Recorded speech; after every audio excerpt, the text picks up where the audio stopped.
Assalamualaikum warahmatullahi wabarakatuh. Halo, salam kenal. Saya Wulan.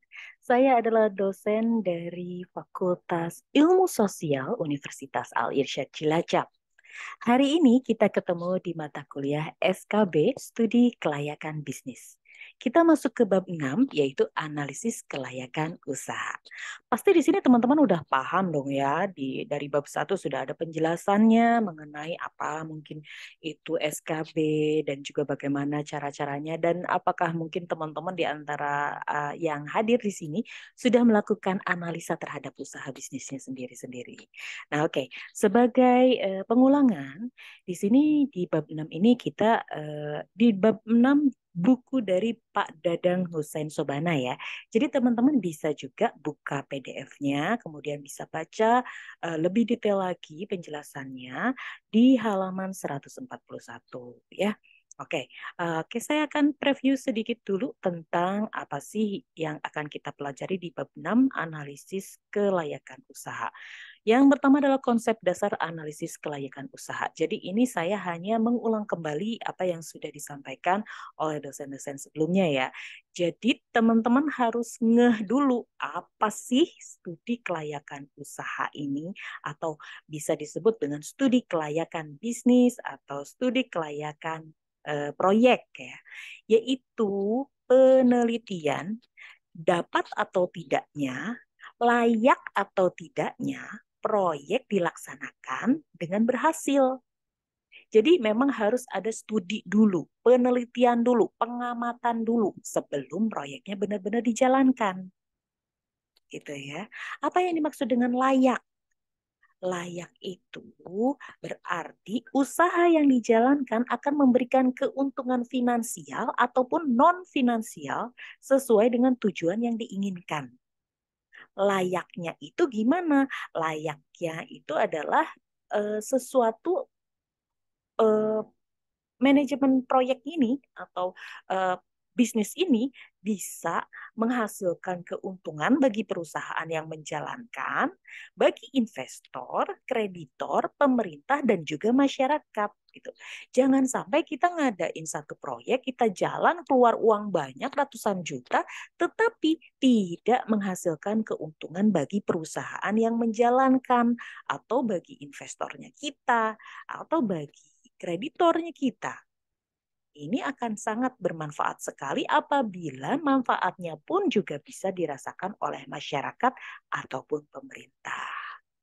Begitu ya teman-teman ya. Jadi kalau mau ngejalanin suatu bisnis ataupun proyek kan, dicek dulu, dilakukan dulu studi kelayakan bisnis. Apakah ini worth it atau tidak? Layak atau tidak? Layaknya gimana tadi? Layaknya secara finansial ataupun non finansial ya. Oke, kita lanjut dulu. Jadi tujuan SKB ini apa, atau tujuan dari SKU ini apa? Studi kelayakan usaha ini dilakukan dengan tujuan yang pertama dan yang utama adalah menghindari resiko kerugian. Sepakat ya? Kemudian yang kedua, memudahkan perencanaan. Jadi kita bisa beramalkan juga, kita bisa membayangkan juga nanti di tahun-tahun mendatang prospek bisnisnya kita itu seperti apa, prospek bisnis atau usaha ataupun proyekannya ini tuh seperti apa, gitu ya. Kira-kira perencanaannya itu bisa meliputi juga berapa banyak sih jumlah dana yang diperlukan, kemudian kapan usahanya ini jalan. Terus mau ditaruh di mana lokasinya, gitu. Mau mendekati eh, pemasok kah atau mendekati pelanggan kah? Nanti itu harus kita evaluasi itu di dalam SKB ini atau SKU ini. Nah, kemudian yang ketiga adalah untuk memudahkan pelaksanaan pekerjaan karena kita sudah melakukan studi, kita sudah melakukan pengamatan. Jadi kita perencanaannya tuh matang dulu. Jadi pada saat jalan pun juga kita sudah enggak gedabikan ya, karena kita kan sudah punya rule-rule-nya tertentu gitu ya. Oke, kita kemudian lanjutkan tujuan lain dari melakukan SKU atau studi kelayakan usaha ini apa saja? Ya, yang keempat adalah memudahkan pengawasan dan juga memudahkan pengendalian. Itu fungsi dari manajemen juga ya. Kita kan sampai dengan dari planning sampai ke pengandalian juga gitu loh. Karena nanti ada urusannya dengan biaya. Nah, kalau kita tidak mengendalikan proyeknya ini, maka nanti biayanya bisa mambrah-mambrah, bukannya mau untung, malah nanti kita rugi. Jadi harus dilakukan dulu SKB, gitu ya. Oke, kemudian manfaatnya apa saja? Manfaatnya itu ada bisa untuk merintis usaha baru, mungkin mau buka toko nih, atau mau bikin pabrik, atau mau bikin perusahaan jasa, atau bikin usaha dagang. Nah, ini fungsi dari SKB.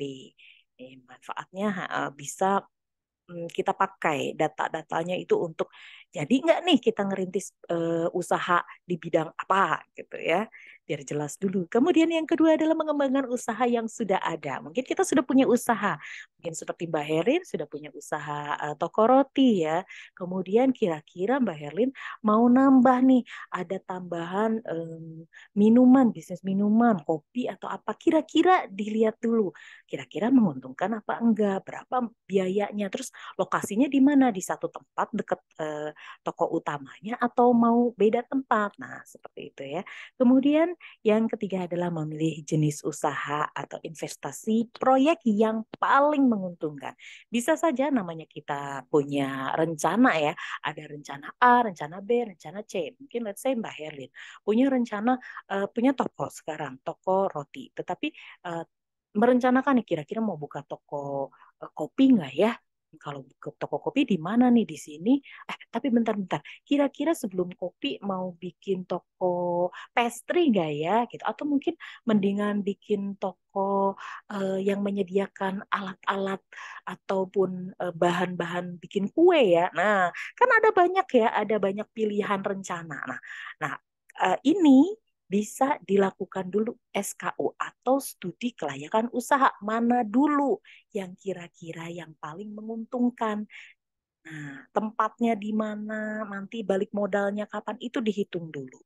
Seperti itu ya. Baru nanti bisa dipastikan, oh mendingan kita duluin proyek bikin kopi aja deh. Soalnya sekarang mumpung lagi kekinian dan eh, ada ini nih, lagi ada kerjasama nih, bisa gitu. Jadi kan bisa banyak hal yang bisa membuat kita memutuskan proyek A atau proyek B. Yang pasti harus dihitung dulu ya teman-teman ya. Oke, kemudian proses kelayakan usaha itu ada beberapa tahap ya. Jadi dari mulai penemuan ide tadi ya, kita mikir mana dulu nih, ada proyekan apa lagi nih, kita mau bikin usaha, pengembangannya mau seperti apa. Nah, itu kan baru gagasan-gagasan. Dari gagasan itu dibikin formulasi tujuannya. Kemudian dilakukan analisis. Nah, aspek-aspek yang harus diamati dan dicermati dalam tahap analisis ini ada aspek pasar, kemudian teknik produksi atau operasi, kemudian manajemen atau pengelolaan, dan juga finansial ataupun keuangan. Kalau pasar itu maksudnya apa? Kalau kita melakukan pengamatan pasar itu kita berarti melakukan pengamatan produk yang dipasarkan. Kira-kira peluangnya ke depannya seperti apa? Permintaan dan penawaran dari pasar itu kira-kira 1 tahun, 2 tahun, 5 tahun ke depan itu akan seperti apa? Dan juga harganya. Terus segmen pasarnya juga harus jelas, teman-teman harus harus ngecek dulu, kemudian sasarannya siapa, kemudian struktur pasar ataupun strategi pesaing itu kayak gimana. Jadi biar kita belajar banyak di situ.